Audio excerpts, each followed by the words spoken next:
ओम श्री हनुमते नमः। नमस्कार। दुख को कैसे दूर करें, अंक 2 में आप सभी लोगों का स्वागत है। विगत अंक में हम लोगों ने श्री रामचरितमानस के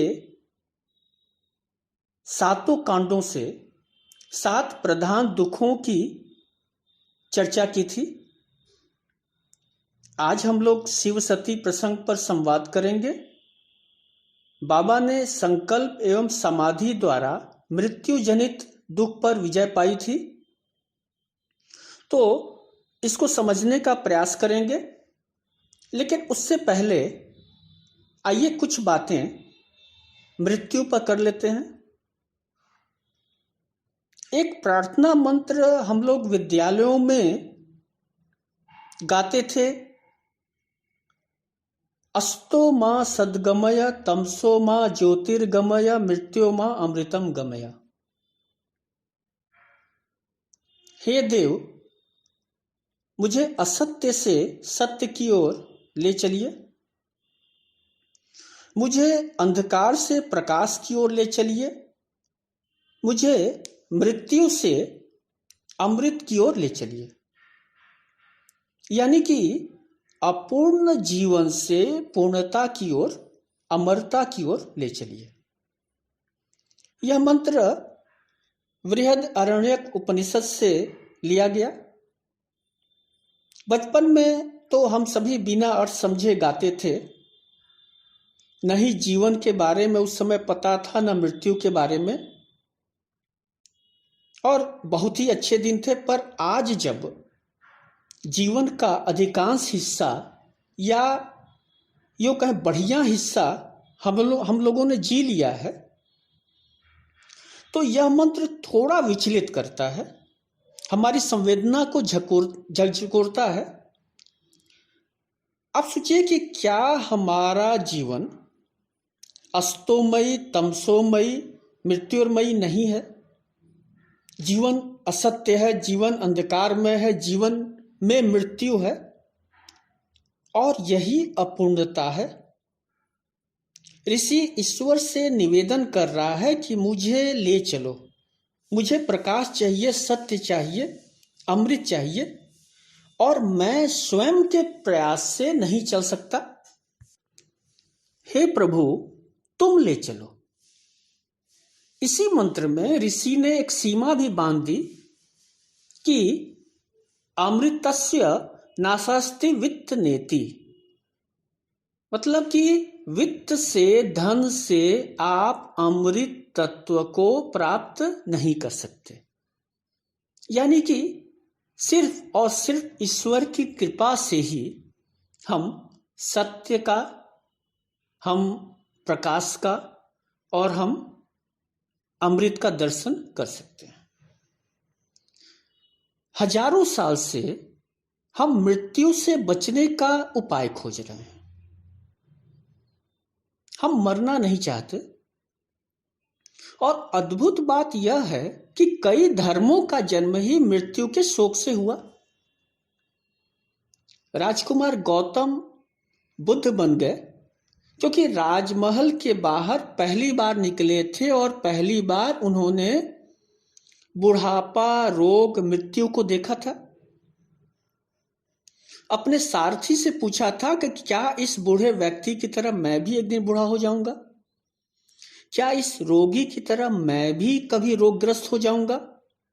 या क्या इस मृत व्यक्ति जिसको लेकर लोग शमशान घाट जा रहे हैं, मैं भी मरूंगा?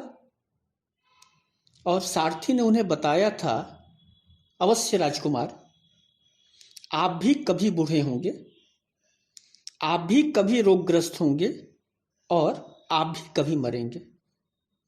राजकुमार गौतम इस वेदना को सह नहीं पाते हैं।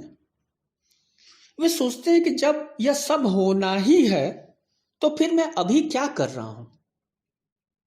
और जैसी कथा है, एक दिन वह चुपचाप घर छोड़ देते हैं, सन्यासी हो जाते हैं। तो उनकी यात्रा भी असत्य से सत्य प्राप्त करने की थी, अंधकार से प्रकाश की यात्रा थी। और बड़ी बात यह कि वे भी मृत्यु को पराजित करने के लिए निकले थे, दुख से मुक्ति पाने के लिए निकले थे। मैंने कहीं सुना है किसी जगह कि बुद्ध बौद्ध का क्रमिक यात्रा निर्वाण की यात्रा है। यानी बुद्ध और बौद्ध में मात्रा का अंतर है। अमृत तत्व पाने की यात्रा है। जब व्यक्ति तर्कहीन जीवन जीता है तो वह बुद्धू है, पशु समान है। जब उसे वेदना ज्ञान की प्राप्ति होती है तो वह बुद्ध हो जाता है, और जब वह इस बुद्धत्व को धर्म के विराट स्वरूप से जोड़ देता है तो बौद्ध। पर माफ करें, मूल यात्रा तो मृत्यु के भय से ही है, और धर्म की खोज मृत्यु के भय से उपजती है। आप कह सकते हैं कि धर्म का अस्तित्व मृत्यु से है। जितना सघन यह बोध होगा उतनी ही बड़ी आपकी खोज होगी। अगर मृत्यु न हो तो ईश्वर के अस्तित्व के आगे कौन झुकेगा? साधारण भाषा में कहें तो जब आप नौकरी से निकाल दिए जाते हैं तो अपने अधिकारी के अधिकार को समझते हैं। उसी तरह मृत्यु से ईश्वर की शक्ति का साक्षात्कार होता है। पशु पक्षी भी मरते हैं पर उनमें देखिए मृत्यु बोध नहीं है, और इसीलिए शायद उन्हें धर्म की आवश्यकता आज तक नहीं पड़ी।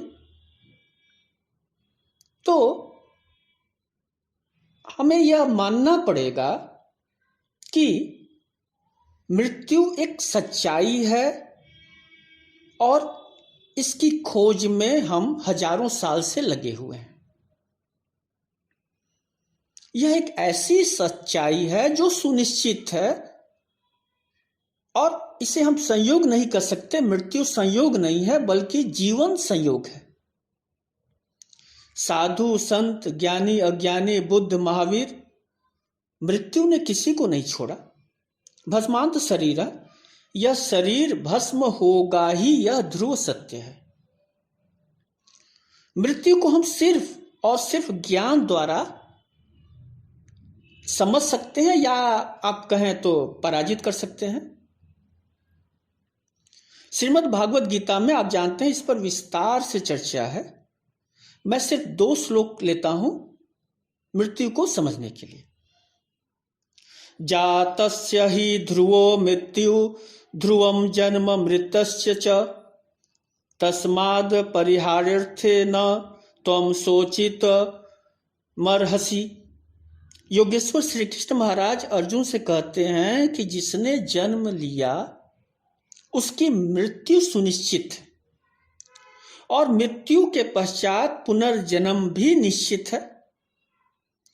यानी ठाकुर जी कह रहे हैं कि जन्म मृत्यु और मृत्यु के पश्चात पुनर्जन्म भी निश्चित है। एक बहुत बड़ा आश्वासन है। अतः हे अर्जुन, अपरिहार्य कर्तव्य में तुम्हें शोक नहीं करना चाहिए। एक दूसरा श्लोक है, अव्यक्तादीनि भूतानि व्यक्त मध्यानि भारत अव्यक्त निध्यानेव तत्र का परिदेवना। यानी कि सारे जीव प्रारंभ में अव्यक्त रहते हैं, मध्य अवस्था में व्यक्त होते हैं और विनष्ट होने पर अव्यक्त हो जाते हैं। अतः शोक की क्या आवश्यकता। अब आप दोनों श्लोक को एक साथ समझिए। भगवान श्री कृष्ण ने कहा कि शोक हमें नहीं करना चाहिए क्योंकि इसकी आवश्यकता नहीं है। तत्र का परिदेवना,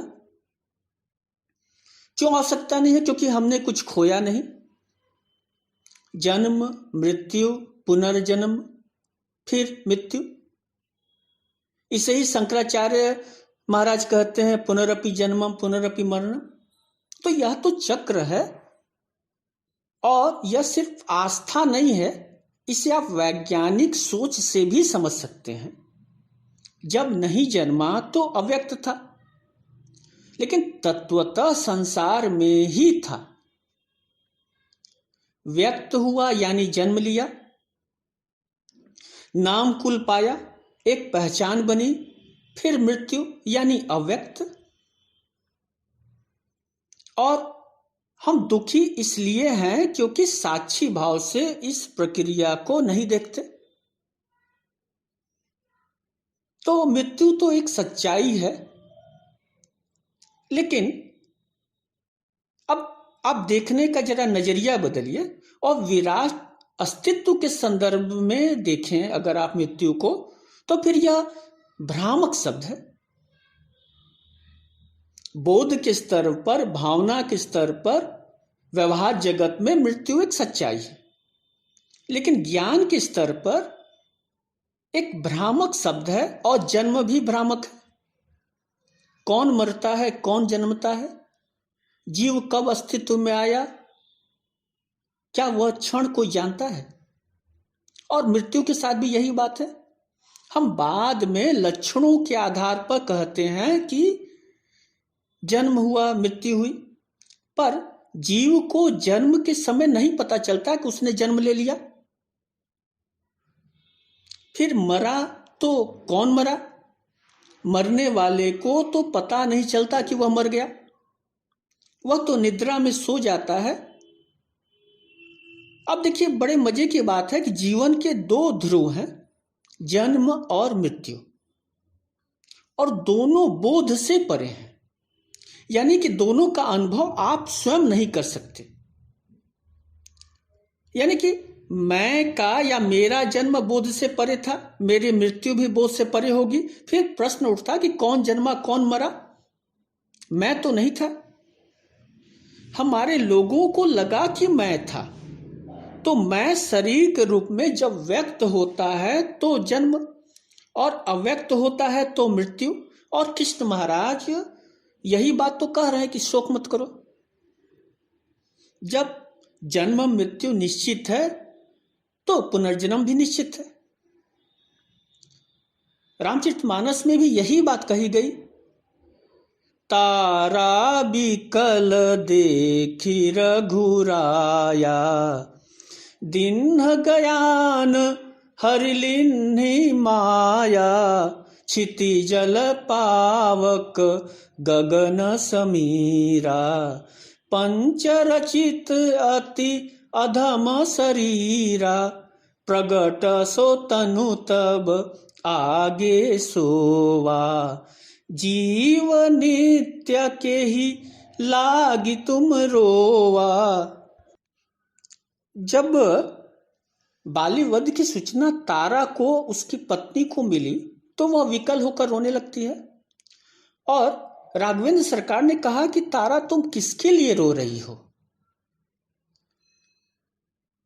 यह अधम शरीर तो पंचभूत पृथ्वी जल अग्नि आकाश और वायु से बना है, और वह शरीर तो तुम्हारे सामने सोया हुआ है।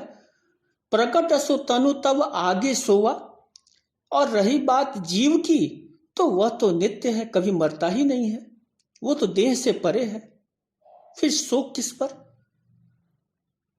और यही देखिए कि हमारी जो सनातनी परंपरा है उसमें जन्म मृत्यु में बहुत भेद नहीं है।